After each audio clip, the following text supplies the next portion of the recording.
Crushing concrete, like knocking out an opponent, is all about area of impact. A typical brick can support about 675 pounds of static load. The human hand can generate just about that much force, but by concentrating it in a small area, the edge of the palm, it's enough to turn that brick into rubble. That same focus and accuracy are at the core of Madrid, and are the same principles that underlie the most devastating strike in Muay Thai: the elbow.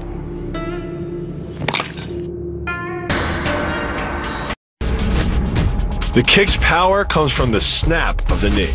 The snap is created when the quadricep, the largest muscle in the body, contracts and pulls the tendon connecting to the foot over the knee. Using the knee as a pulley, the strength of the quad is enough to accelerate your foot to speeds close to 30 miles per hour. It's aimed at the largest gland in the human body, the liver. A direct hit won't just bring an opponent down. It can rupture the gland, causing severe internal bleeding. But the liver is well protected by the rib cage, so the kick must be accurate to within half an inch.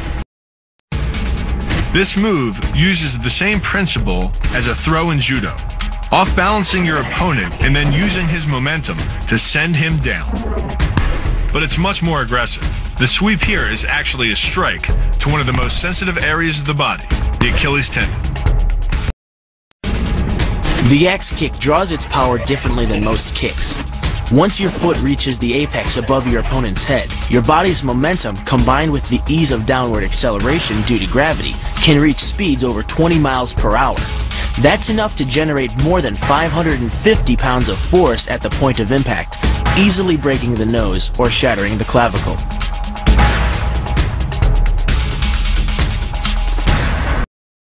Unlike most kicks that land with the side, ball, or top of the foot, the gastrezing uses the heel to deliver the blow. This alignment of the heel, ankle, lower leg complex channels some 2,000 pounds of force into the opponent. More than enough to break a baseball bat. The higher you can lift your opponent in this move, the faster he'll hit the ground. It's not just your force working against him. His acceleration due to gravity can mean his head hits the ground with a 3,500-pound impact. On a hard surface like concrete, this is more than enough to cause a serious brain injury. First, the opponent's arm works as a lever to optimize your control.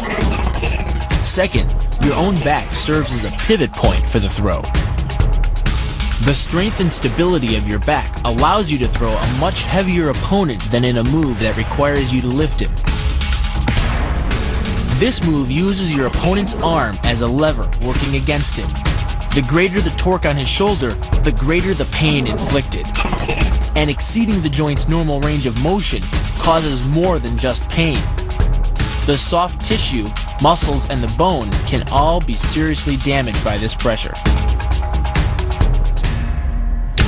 The goal of this lock is to stretch the tendons at the top of the foot to the breaking point. The strongest tendons have a tensile force threshold of just over 400 pounds. Applying any more pressure than that can tear the tendons from their base or snap them in two.